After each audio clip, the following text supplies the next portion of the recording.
and thank you so much for joining us for this afternoon session on writing business valuation reports. My name is Libby Bierman, and I'm in the marketing department here at Sageworks, and I'd like to again thank you for making time this afternoon. Before we get started, just a few housekeeping items for the actual webinar this afternoon. First of all, within the GoToWebinar control panel, probably on the right-hand side of your screen, there's a section devoted for questions. So throughout the session, if you have a question about something that our presenter talks about, we would encourage you to go ahead and enter that question at that time. We may or may not be able to address them at that point in time, but we'll come back to Q&A at the end of the session to hopefully address your questions then. Also, in that same control panel, there's a section for chatting. And within that chat window, there should be a slides link so that if you'd like to print off the slides or download those so you can follow along with today's presentation, you can click that slide or click that link to access them now. We'll also be sharing a copy of this recording as well as a copy of these slides with all people who registered for today's session, and that will be sent out later this afternoon via email. If you have any trouble getting a hold of those, obviously we'll be giving you some contact information at the close of the webinar as well that you can use. And now, before we get started, I'd like to go ahead and introduce our presenter for today. Our presenter is Mike McCaffery. He's been with Sageworks since the dawn of the Sageworks valuation solution, so he's seen this product come to life. He's also had many conversations with different valuation professionals over the last year and a half, and so he's ready and able to answer any of your questions. And so with that, I'd like to go ahead and turn it over to Mike to get started.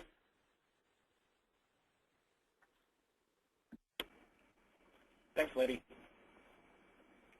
Okay, thanks. So we'll just get rolling right now with our presentation, and we'll go to talk about writing business valuation reports. That's what we're here to talk about today. And our agenda is a pretty simple one. I intend this to be a conversation talking about the critical nature of your business valuation reports. Everything that we're covering and talking about are things that I've talked to, my colleagues have talked with, folks like you about over the last year or so, about just how critical the business valuation report is, the challenges that you face while you're using the current processes that are out in the industry to do this work, and how technology can help you overcome most of those hurdles you face. Again, we've had hundreds, probably thousands of conversations now with folks in your position, and the story has usually been a pretty consistent one, so hopefully a lot of this resonates today. We intend it to be pretty interactive, so I'm going to start right out with a poll question, and you'll be able to answer that, and Libby will be able to put that poll question right up on the screen for you. All right, thank you, Mike. Like you said, we're going to ask a few poll questions throughout today's session, and the idea here is just to get a little bit more of an idea of the context that you guys are coming to the webinar. And so the first question of the day is going to be around time spent for writing reports. And the question is, how many hours in total do you spend on the average valuation report? And your options are 20 hours or less, 30 hours, 40 hours, or more than 40 hours. You can use your mouse to select the answer that's used most appropriate for you. And we'll give everyone just a minute or two to vote, and then we'll look at the results of the group.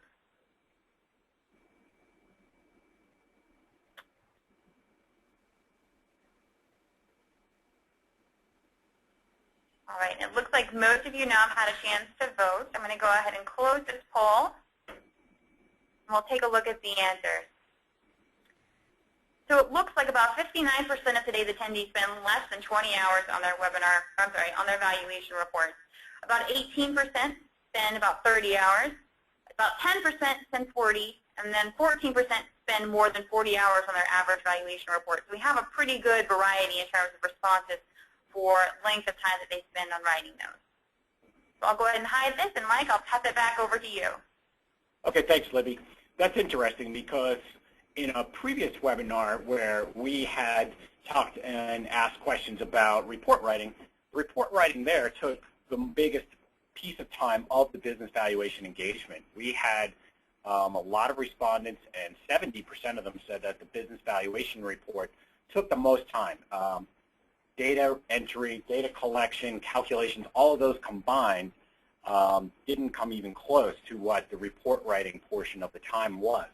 So even with today saying that 59% of you spend 20 hours or less, you know, the other 41% are spending 30 and up, an enormous amount of time when we're talking about exactly how long it takes to do this, critical piece of your business valuation report. So not only is it a time issue, it's really, the key takeaway in terms of what you're seeing with the business valuation report.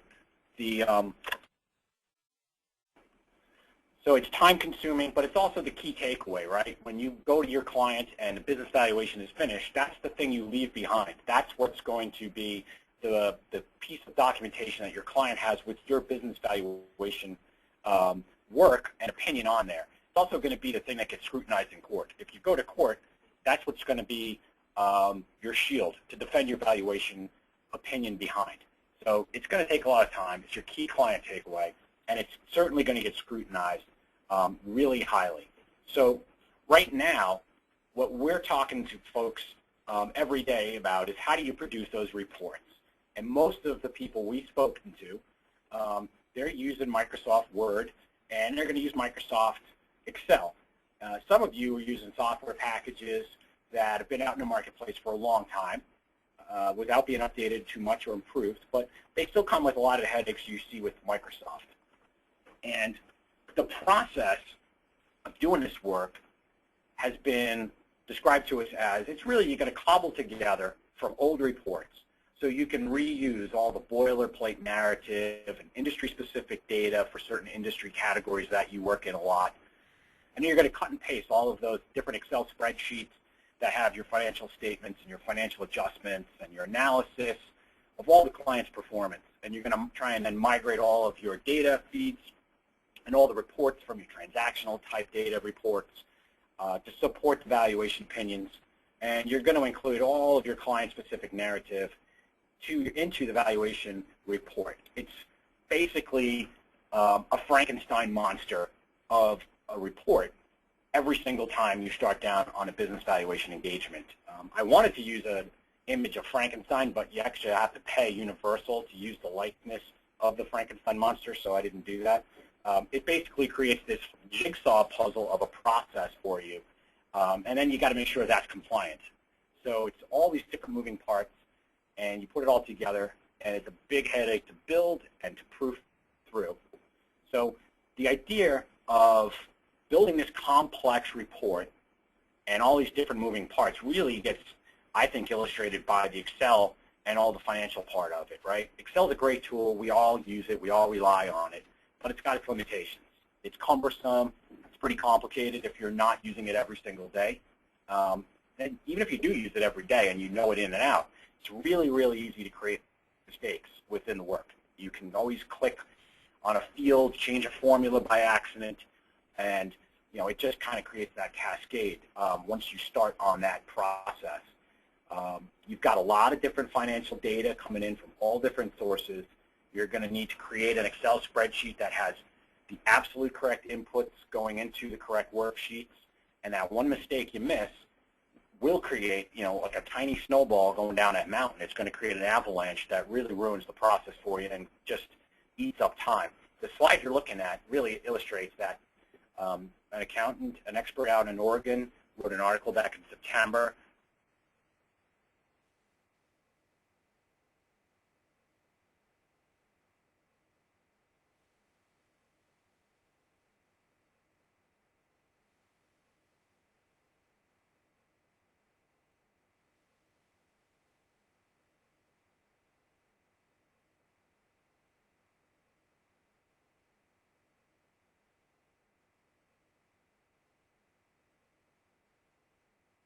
Alone, that there's easily going to be that many rows and formulas in all the work.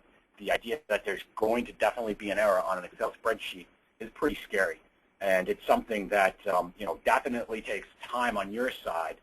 Hats off to you if you can catch them all every time, because it's almost a certainty that you're going to catch one every time you go back through.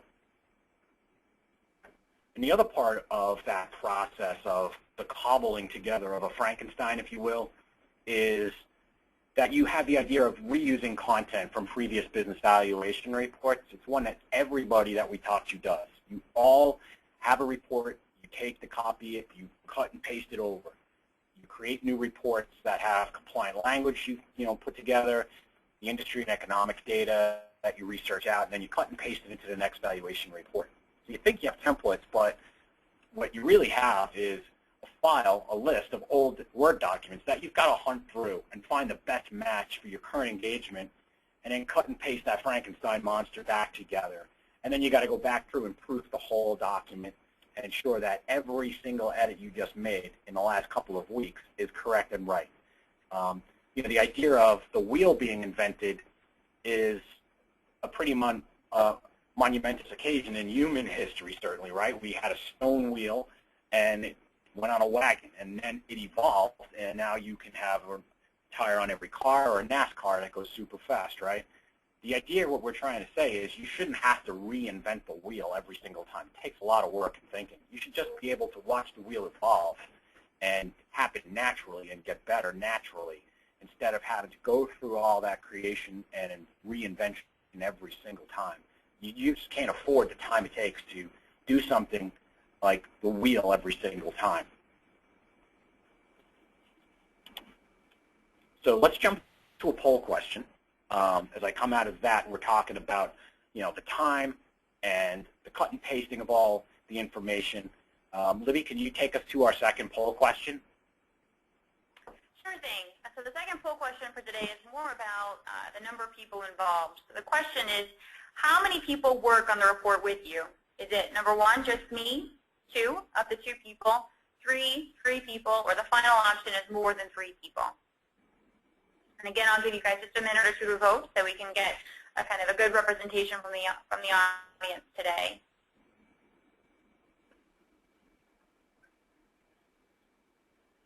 And it looks like about 80% have had a chance to vote. So I'm going to go ahead and close those polls, and again, we'll take a look at the answers together. So it looks like 46% of the audience says just me, and another 46% said just 2 people. So not huge teams that work together on these valuation reports. The final 8% said 3 people work together. All right, so I'll hand it back over to Mike.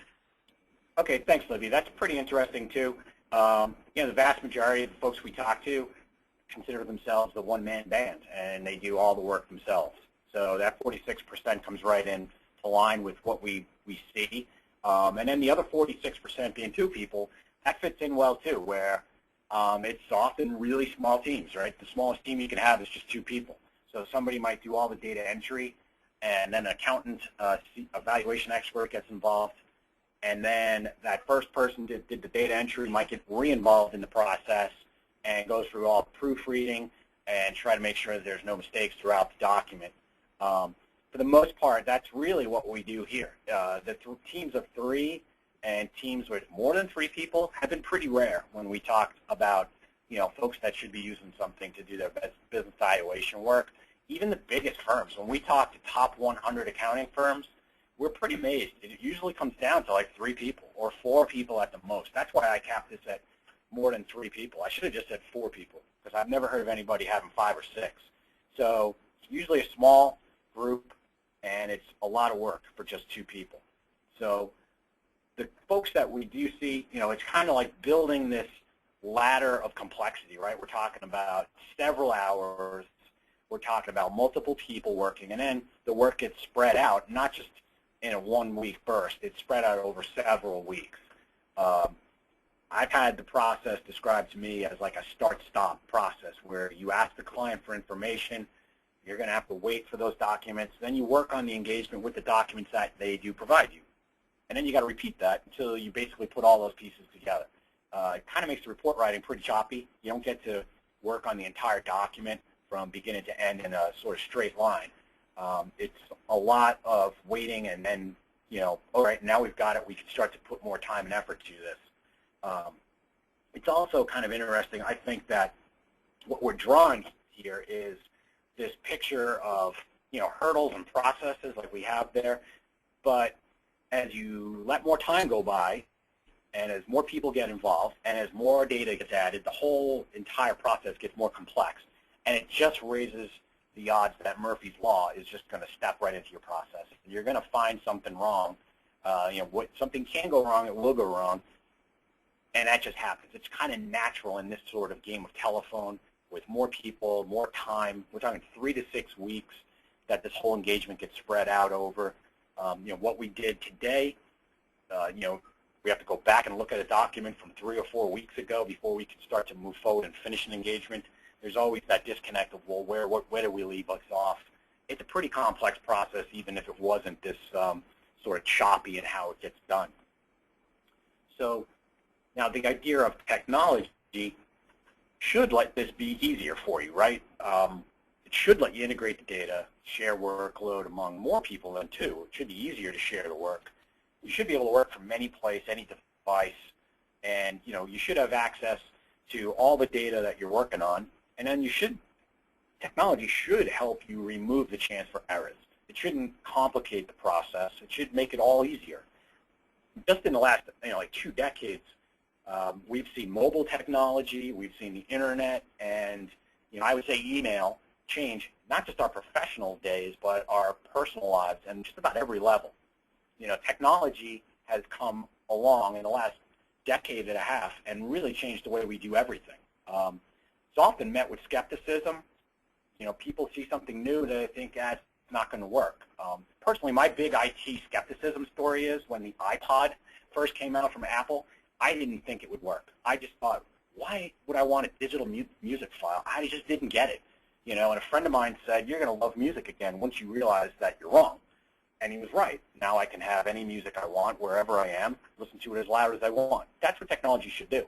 It should let you do the work that you need to do any way you need to get it done correctly and quickly. So just in your careers, you've seen, maybe some of you have seen, the pencil and the paper is how we all did our math. And then a Texas Instrument calculator came along, and that sped up all the math. And that worked for a long time. And then Microsoft comes along and starts revolutionizing the office world with Microsoft Office. And those are the things we do and we use. Now, if the outside world was going to leave the business valuation space in stasis the way it is and not really upset the apple cart, maybe those 2 things we see on the screen would work just fine moving into the future. But reality is the world is changing. Baby boomers are all aging out of the economy, and almost 17 million private businesses are going to get put up for sale in the next 10 years.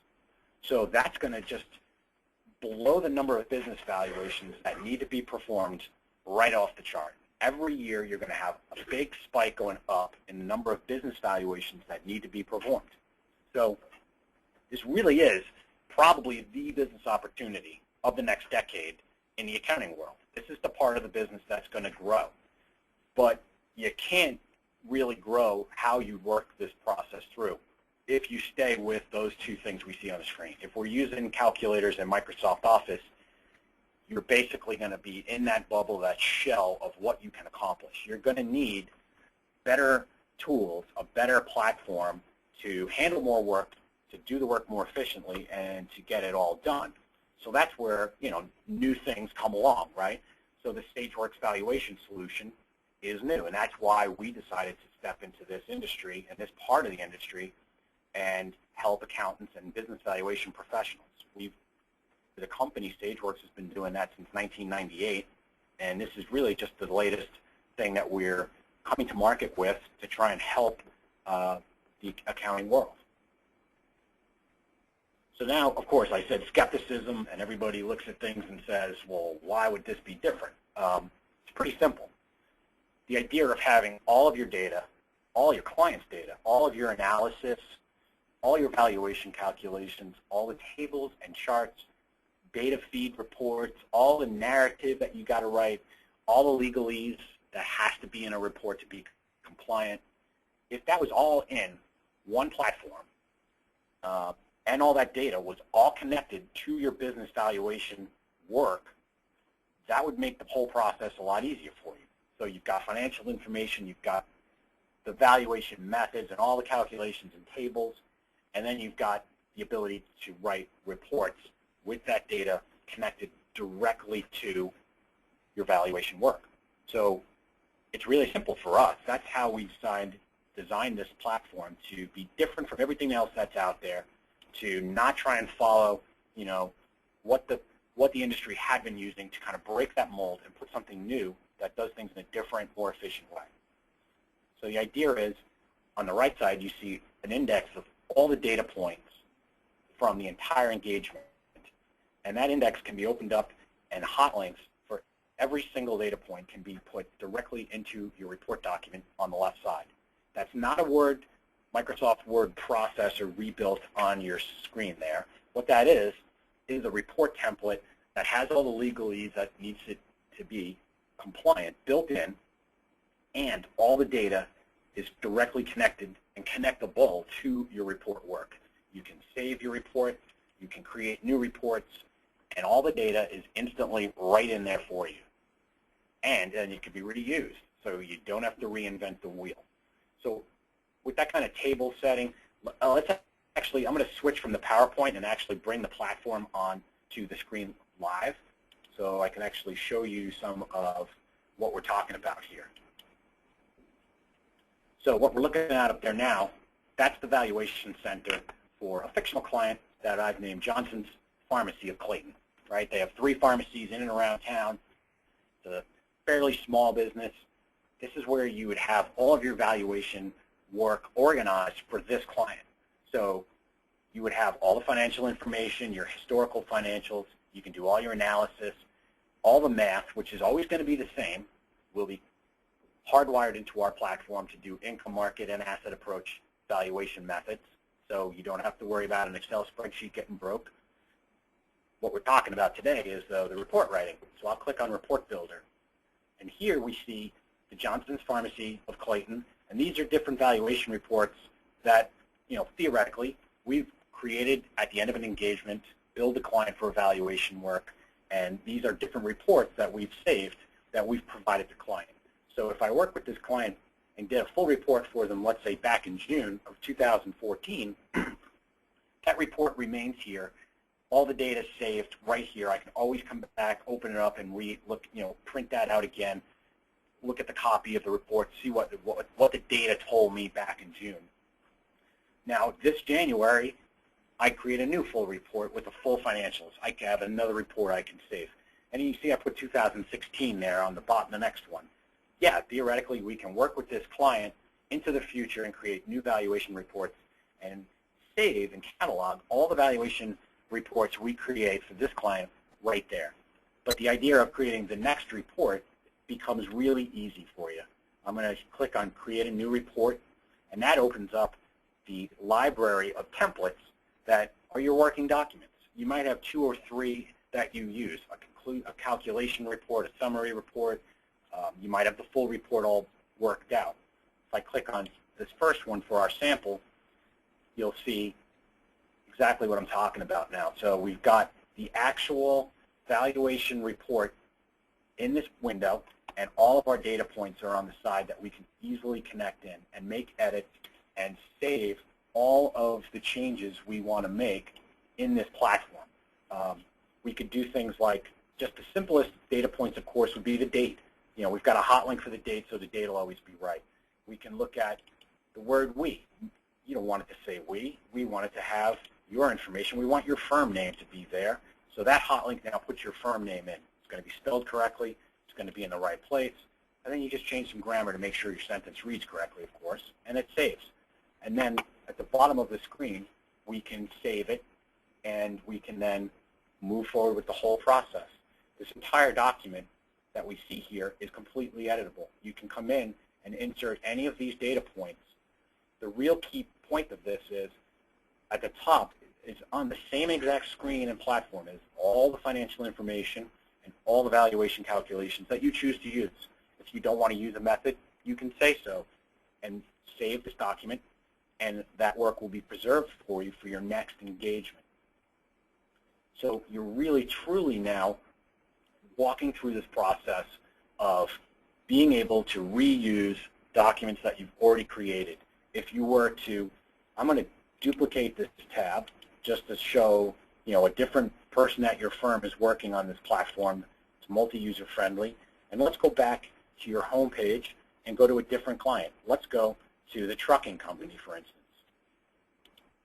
The trucking company client, you just entered in the financials for the last 3 years, and you need to provide a business valuation report. You go to your report builder. Well, that's that's a bad example because I don't have financials for this client. So I'm going to back out to my home page, and I'm going to jump over to the auto dealer. Excuse me. So we'll do that again. We come right out to our report builder, and we haven't provided this client any reports yet because we haven't written one yet. But we come to create a new report. That library of templates that we've already built is right there. And now my firm name is McCaffery. I can apply that report template to this client's financial information. So those hot links and those edits I make are all going to still be in place. It's just that the hot links here now are pulling data from this new client's financial information and valuation calculations. So you really truly are reusing a true template, and it's not, the cobbling together from different valuation reports and rebuilding all the work into place. It's actually reusing the work. Once you go through the process of, inserting your letterhead here, like I have Sageworks letterhead logos to make it look like letterhead, very simple to go through and do that once and then save that so it looks exactly like the document you're issuing your clients now. It's just that when you move forward and do the next one, this is already saved there and you don't have to redo it. It's all in place. If I were to back out to like an example like this, for instance, that I was working on for someone, the subsidiary of New York Life, and I just wanted to show them how easy it would be to create a document that looks like their letterhead and looks like their reports and the platform, the style of report that they use. So it's very easy to go through and make those reports look just the way you want them to look now. It's just that when you're doing it, you're actually going to be able to reuse all of your work over and over again. And it's very simple to customize and edit those documents. You would start here with an empty list of templates, of course. We have our blank template, which is just a blank palette. We take your report as it exists right now. We copy and we paste the whole thing into a blank template. We help you put the hot links throughout it. We show you how to make it look just like your letterhead. And then you've got a template that's called your firm after you save it. The other option we come along with is the Sageworks template. This is basically the blank, well, not a blank, it's actually a full-blown framework of a compliant report. Our development team has gone through SSVS1 and included all the language you need to have in an SSVS1 compliant report. And we just build this report template here with all that language built in. So you would start out with your report as it exists right now in your current process. We copy and paste it into the blank. And you also have this report template to start out with that is the framework. It's the framework of the house, and then your valuation opinion and all your valuation work becomes the furniture and the art that makes it personalized and makes it yours. So it's already built out to do that for you. And like I said, the key thing here is it's reusable, right? So you would be able to save this document as a new template. You can generate it as a Word document or as a PDF and look at it and proof through it. It's going to put all the charts and graphs into the document for you. And it's just simple to go through and move forward in the whole process. So if I spun it over to a Word document, we can scroll down, and I'm going to scroll quick for a second and get into the financial information. You can look at your income statement with the adjustments.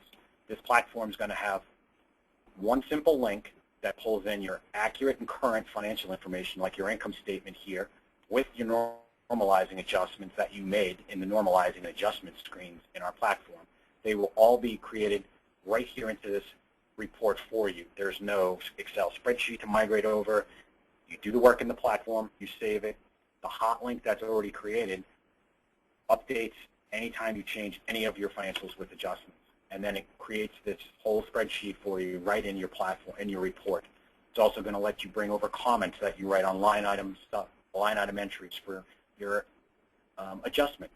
If I scroll down a little bit further past the balance sheet, which obviously is going to look a lot like the income sheet statement with adjustments, you'll actually start to have analysis that the platform will create for you. Our system is going to take the financial analysis, all the ratios and common size data that's included in the platform. It's going to build bar graphs to illustrate the actual financial performance of your client with benchmarking built in. It's going to create narrative to tell us what exactly we're looking at. Did the sales go up or did they go down? What years, what are the financial periods we're looking at here? It's 2009 to 13. There's hot links there that have, back in our platform, there's a link that tells us most current year or earliest period. As you move forward, this period might change to 2014, to 2015, 2016. This is all going to happen automatically for you, and it all builds in with just those hot links that you can still see over here on the left side from our platform. So it's a complete and thorough illustration of all the financial performance. I'm going to scroll down a little quicker past the chart, the graphs, and get to the actual calculations. And things as complex as a discounted future benefits method is going to be built right into the platform. I'm going to scroll past it to get to, here it is. So you're going to have a 5-year projection built out of our platform, pretty complex Excel spreadsheet, but the platform is going to take, again, a quick hot link. It's going to put the 5-year straight line projection, or however you edit this projection, in our platform, and it's going to have it in the report to be included right there. As I scroll past the balance sheet from this projection, you'll start to see the actual tables that you need for your discounted future benefits. So here's our projected free cash flow, and we'll see the 5 periods. We're going to have the narrative that we need to have in the report to describe this, our terminal value. Then we'll look at what convention we use, the discount rate, the growth rates, and it's going to have the calculations built into the system to generate this $1.5 million discounted future benefits method. But all these tables and charts, all of the narrative is instantly created by our platform. And you can change it. It's not like you're married to this narrative. If you're here in this platform, you can scroll down to the valuation methods you want to use, and you can change or include new content or new narrative, hit save, keep that work preserved in there for you for the next valuation engagement, and then you don't have to rebuild that wheel again. You're just putting on a faster wheel next time. So, I like to show folks, maybe you don't use the market. In the market approach, you don't use the guideline public because you can't find true comps. So you use a Pratt Stats transactional, and you do emerged and acquired for your market approach. And then you don't like to use a projection. You use the capitalization of benefits, and of course you include the asset approach. You go through this template here, and you just remove the methods that you don't want to use. Explain, of course, why you didn't use them, which is what you would need to do to be compliant. And then save the template as, your discount, just call it CB and asset and guideline public, or excuse me, merge and acquired. So it's just those 3 methods are saved in this template, and you don't have to go back and rebuild it again. So it's a pretty straightforward process of complete customizability here, and the ability to come in and make any changes you need to and remove what you don't want to keep.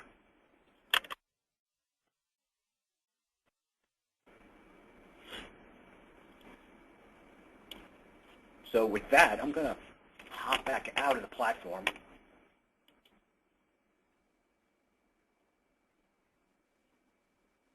and jump back over to the PowerPoint.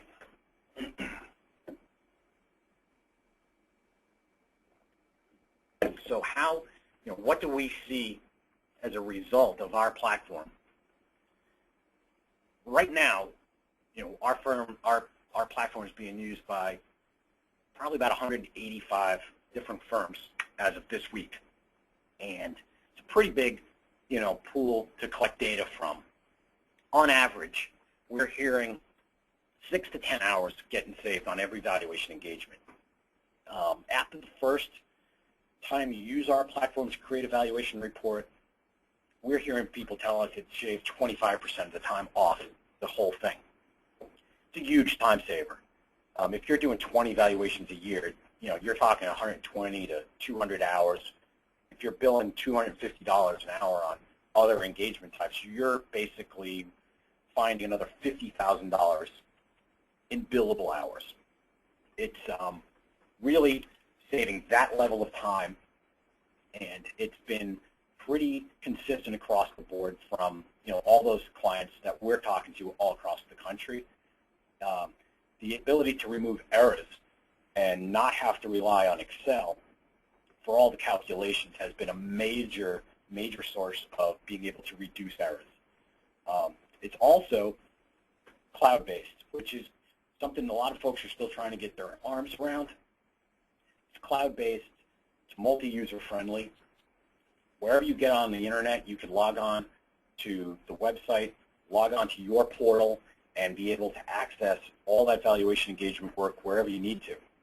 And I duplicated that tab once. You can have 2, 3, 4 people working in the platform on either the same engagement or on different clients at the same exact time. And it's helping people hit their and beat their realization rates in terms of, well, what are we doing on hourly work? How much are we earning and generating on a project basis for our business valuation engagements? These are things we're seeing almost every single time we get feedback from any of our customers. And again, we're working with about 180 to 185 firms as of today with our platform. The innovators and the early adapters that are using it, they're seeing tremendous success. It's saving time, removing the grunt work of cobbling together all those different moving parts, having to go back through that multiple times and proof it through to make sure it's 100% accurate. It's certainly letting the people we talk to, be accountants or in the investment bank or M&A firm, get back after actual deal work and not have to try and be software experts, not be a Microsoft Office expert / compliance officer. It's really letting those folks like you go back to doing what it is your career is all about, and that's helping your clients. And in this case, getting them accurate, compliant business valuation reports in as quick a manner as possible. So I want to make this a little, throw back to the interaction part of this again and ask another poll question with all that in mind. So I'm going to turn this back over to Libby for a moment and let her ask another poll question. All right, thanks, Mike. And this question kind of revolves around some of the technology decisions that you were getting to earlier about using either a specialized technology or using Microsoft Word and Excel. So it's a pretty straightforward question. Do you, in your firm, use Microsoft Word or Excel, or a different software program for creating your valuation reports? There's only 2 answers, so I'll give you a second or 2 here to vote, and then we'll take a look at the crowd and how they responded.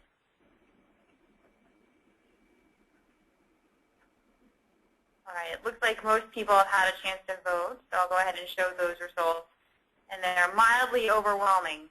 86% said that they use a combination of Microsoft Word and Excel, whereas only 14% use some specialized type of program for writing their reports for their valuation. Yeah, that's pretty, thanks, Libby. That's really consistent with what we've come across.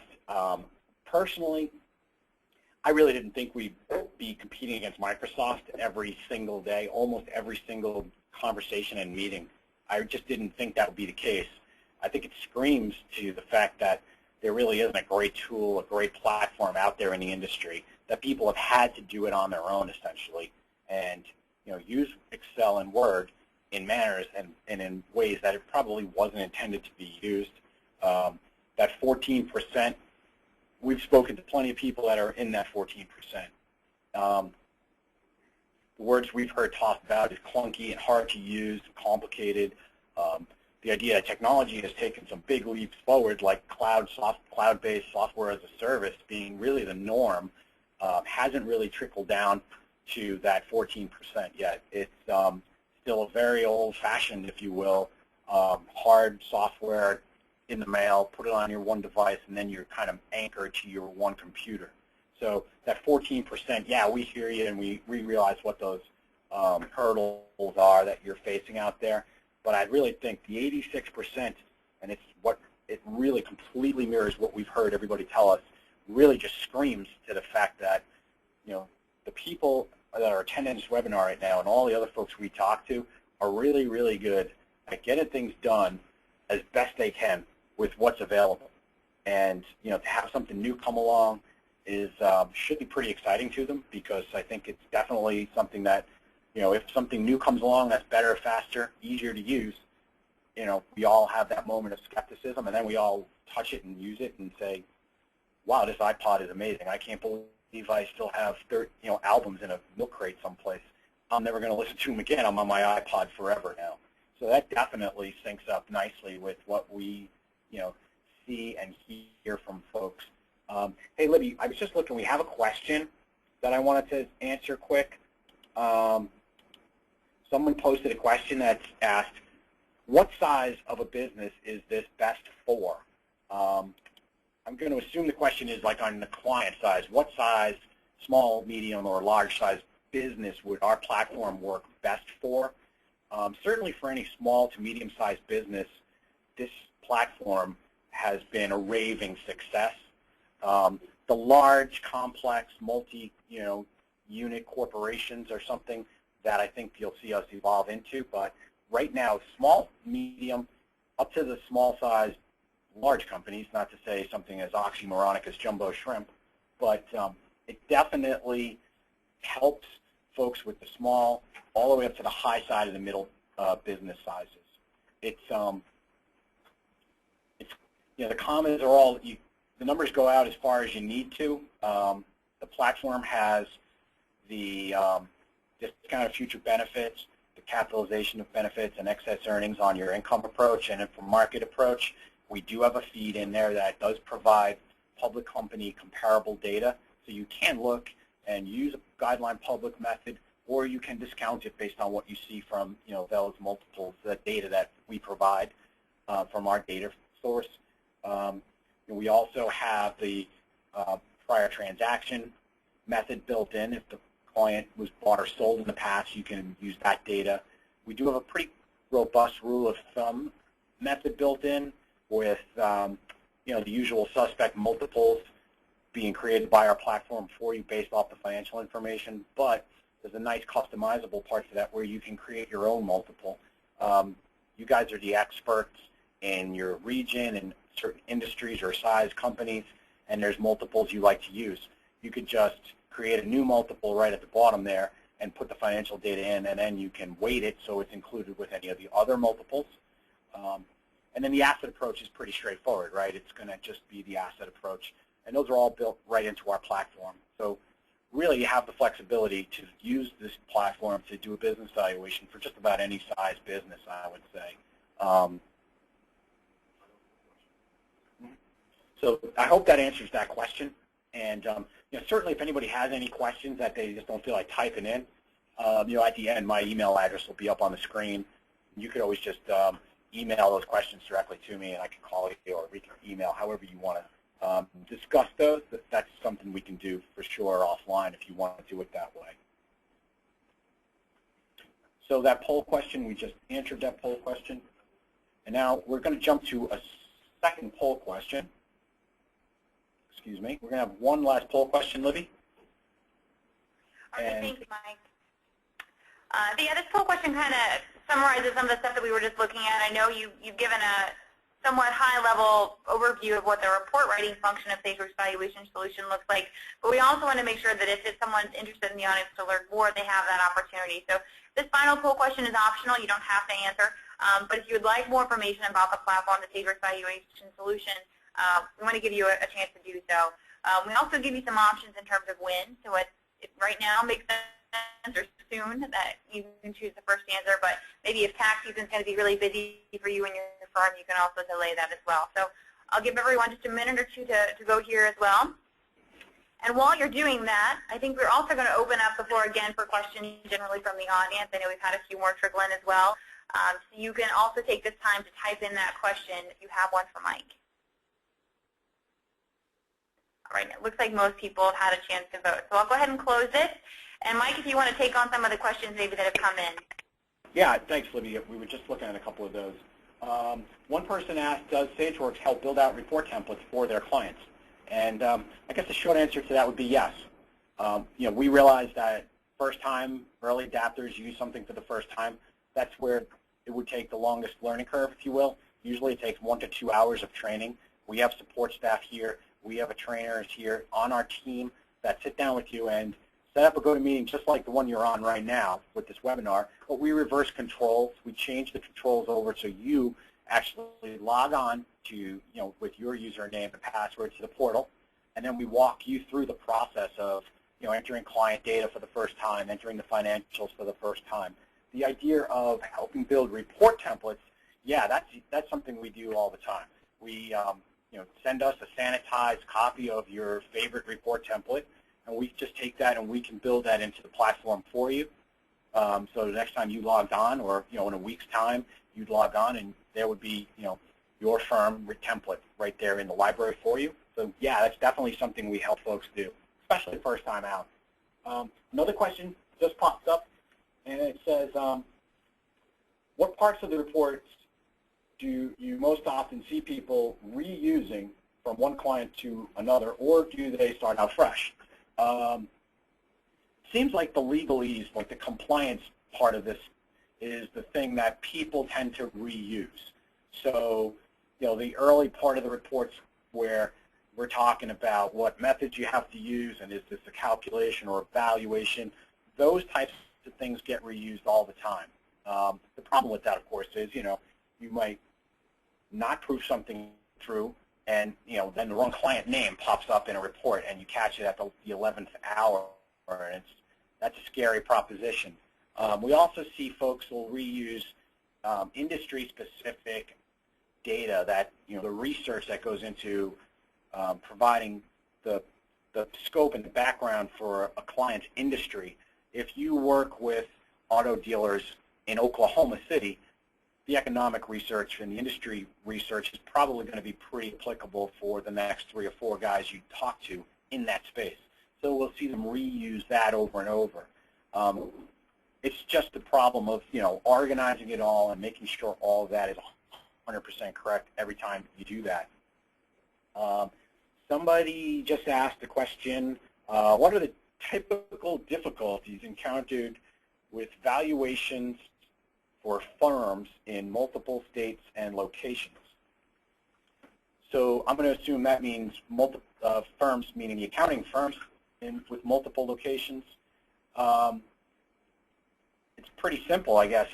If we're talking about your accounting firm has multiple locations, how do you share the work? You got to email the most current version of that Word and Excel document to the other folks in the team if they're located at a different office around the state. So the idea of sharing work is probably really complicated by being in different offices. Unless you have a shared drive in place, but still you save a copy today with the timestamp, and now you got to make sure that everybody's opening up that exact same document. You got to delete the previous version of it. Our platform saves in the cloud, so if you make edits to your report here and hit save, it saves through the cloud. So if people in another office location are working even that very moment on the report, the page is going to refresh, and any edit that happens at your other location is going to be on your screen wherever you are. If that question meant your clients have firms in different states and locations, that's pretty much not really a difficulty. As long as you have financial documents, the financial information from your client, it wouldn't matter how many locations they have. But I'm going to jump the assumption and say that you meant your firm. Here's another one. Let's take a couple more questions. We have about 5 or 10 minutes. What size businesses is the program good for? We kind of touched on that one before. It's great for small to mid-sized firms. Some of the bigger firms where, the top 100 accounting firms doing very complex valuation work, there are, certain complexities to it that we have not built in yet, quite honestly. It's hard. It's probably impossible to build a platform that's customizable 100% of the time for 100% of the people, right? It's everybody's got a different wrinkle and flavor that they want to have on there. And I think that really happens when we see people with big, complex, multi-unit sort of corporations. Another question, actually, somebody got right down to the brass tacks of it, and had kudos to you for throwing this one out there. How do you charge? Is it on a per-user basis? I'd love to talk about the pricing structure individually if somebody wants to know, but just for the sake of this, we have two pricing models. One is on an unlimited basis. You have access to the platform for a full year. You can work on as many different clients in that 12-month period in our system as you need to. There's no limits on the number of reports you run. There's no limits on how many users on your side will use it. It's just one price. You have unlimited access to the platform. We do price out also on a per client basis for you. So if someone wants to sort of trial it, we'll have 5 clients where you would pay a set amount for just those 5 companies of yours, those 5 clients of yours. You can then work on those 5 clients moving forward without any renewal costs and create as many valuation reports as you need to for those 5. Most of the firms we talk to, they realize, well, I did 8 or I did 10 or I did 6. I could probably easily do 15 if I had a better wheel in place. Let's just go forward with the year-long contract. Let's get me trained. Let's create some templates in here, and I'll just get rocking and rolling and using this. Looks like we got another question. Actually, this question is from Libby.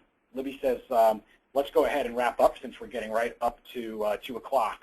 So I'm going to turn it back over to Libby and let her wrap this up. I want to thank everybody for their time. We had great attendance for this entire webinar. I hope you all found it really helpful. And if you have any questions, please feel free to give me a call. My email, phone number is on the screen there. We'd love to take this conversation offline one-on-one with you whenever you're free. So thank you. All right, Mike. Yes, thank you so much for everyone for attending this afternoon. We do want to be conscious of your time, so we'll wrap up a few minutes early. And Mike, thank you as well for spending an hour with us this afternoon, walking us through both some of the challenges you've seen and working with different firms as well as the solution itself. If you have any questions, do feel free to reach out to Mike using the contact information. We also, as we close today's webinar, you're going to see a quick survey pop up. That's something that we use in the marketing department to help determine kind of the directory of, or the trajectory of some of these webinars in the future. We'd like to know what you'd like to learn about. And so that's one of the questions, as well as some other information about your business. So if you wouldn't mind taking literally 2 or 3 questions at most, but that way we can make sure we're addressing the questions and topics that most interest you. So thank you again for making time today. We hope to hear from you guys soon. If you have any questions, feel free to reach out. Have a great rest of your afternoon.